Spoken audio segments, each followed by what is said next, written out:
I spent the past week driving the 2016 Dodge Journey crossover, and the whole idea behind this car is to give people a lot for the money. That's the whole reason it exists. Now, I've driven a bunch of crossovers in the past year, including some that were quieter than this, some that were trendier looking than this, some that were fancier on the inside. But none of them had the same sense of value that the Journey does. They typically cost a whole lot more. The Journey starts under $21,000, but it still checks a lot of those same boxes that the more expensive crossovers do. The space on the inside, the safety features, the technology. It gives you what you need without costing an arm and a leg.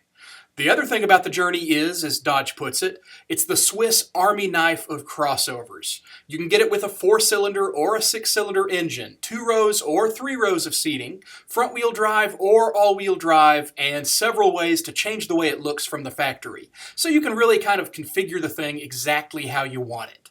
You've got all kinds of options for setting it up for you, your family, and how you're going to be using it. Now, the version I tested had the Crossroad trim package with dark-colored wheels, darkened headlamps and tail lamps, and what they call phantom chrome accents on the body.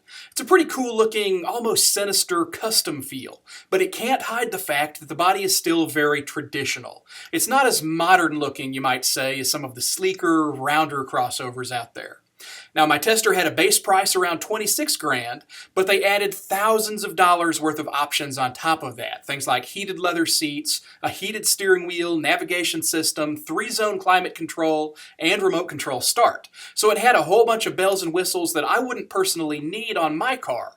Now, that said, the V6 engine was also a $1,700 option on my test car, and I gotta say, I love the way the power felt. If I was buying this car, man, I'd want that V6 engine in it.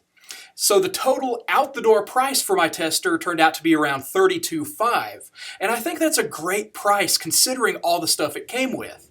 You know, a lot of crossovers I've been in lately have that same level of equipment, but they might be priced in the mid-30s, the high 30s, or maybe even higher. So while it's not the nicest crossover I've driven all year, it very well might be the nicest one for the money. And that's my take on the 2016 Dodge Journey.